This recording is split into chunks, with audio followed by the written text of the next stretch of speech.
Bonjour, Monsieur Crochon. Bonjour. Pouvez-vous nous dire quelle est votre vision du dilemme énergétique? Nous sommes tous confrontés au fameux défi énergétique, nous tous, la planète. Vous savez que la consommation d'énergie va doubler d'ici 2050. Vous savez que la consommation d'électricité va doubler d'ici 2030 et que dans le même temps, il faut diviser par deux l'émission de CO2. Donc c'est le défi auquel nous sommes tous confrontés. Et nous, Schneider Electric, nous prétendons que la technologie est là pour aider à résoudre ce défi.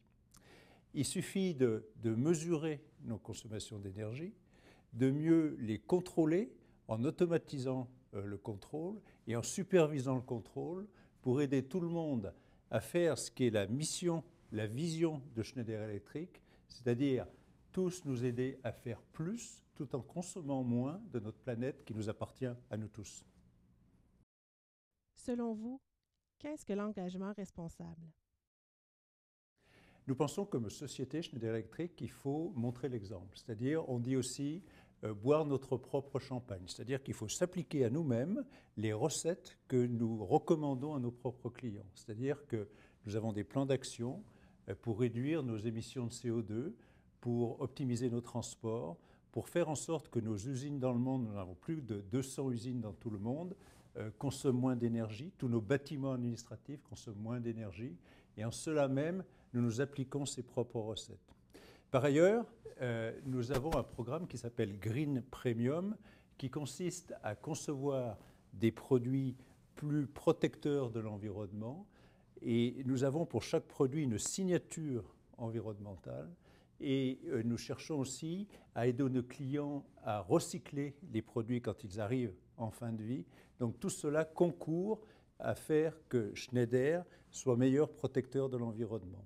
Mais ça ne s'arrête pas là, en fait, parce que nous sommes aussi très attachés à collaborer et agir avec toutes les parties prenantes qui sont autour de nous dans les différents pays. Il y a plus de 100 pays dans lesquels Schneider est présent commercialement, industriellement.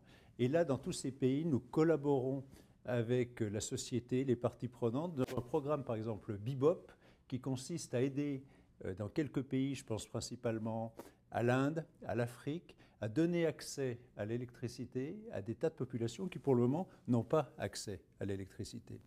La deuxième chose que nous faisons, c'est que nous signons, nous nous engageons avec des grandes associations. Nous avons signé l'initiative du président Clinton sur le climat, par exemple, et à chaque fois qu'il est possible, nous nous associons à toutes ces grandes initiatives. Et pour finir, ce qui est un peu plus original, parce que je pense que beaucoup de monde partage ces visions et ces plans d'action, c'est que nous nous mesurons. Nous avons créé un index sociétal et baromètre de notre performance sur ce sujet-là, qui est auditable et sur lequel, dans le cadre de notre programme d'entreprise, nous voulons nous améliorer un peu plus chaque année.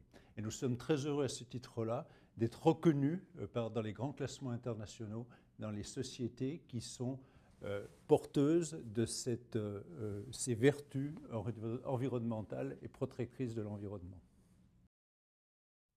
Comment imaginez-vous le futur du management de l'énergie pour les années à venir? C'est très simple. Nous voulons que toute l'énergie devienne digitale. La digitalisation de l'énergie, c'est ce qui va nous permettre de mesurer les consommations, de la contrôler, comme je disais précédemment, et de la superviser.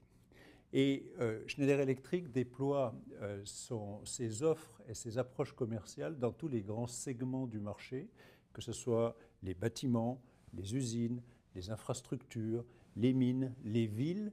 Et chaque fois, la recette est un peu la même, c'est-à-dire que nous créons des architectures technologiques dans lesquelles nous associons toutes les briques de notre offre, de faire en sorte qu'elles puissent communiquer simplement, de manière que ces architectures techniques soient très simples à utiliser par nos clients, faciles à utiliser, ce qui est un défi technologique, mettre tout ensemble pour le faire collaborer, mais aussi très simple pour l'utilisateur.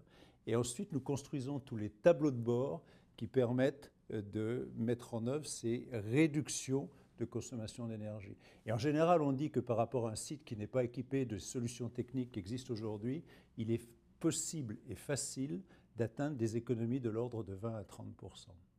Et alors après, on a une vision très globale, c'est-à-dire on a tous les clients consommateurs, que ce soit dans le résidentiel, dans le bâtiment, dans l'industrie, dans les infrastructures, qui sont connectés au réseau électrique. Et dans le même temps, nous avons des solutions pour optimiser la gestion du réseau électrique.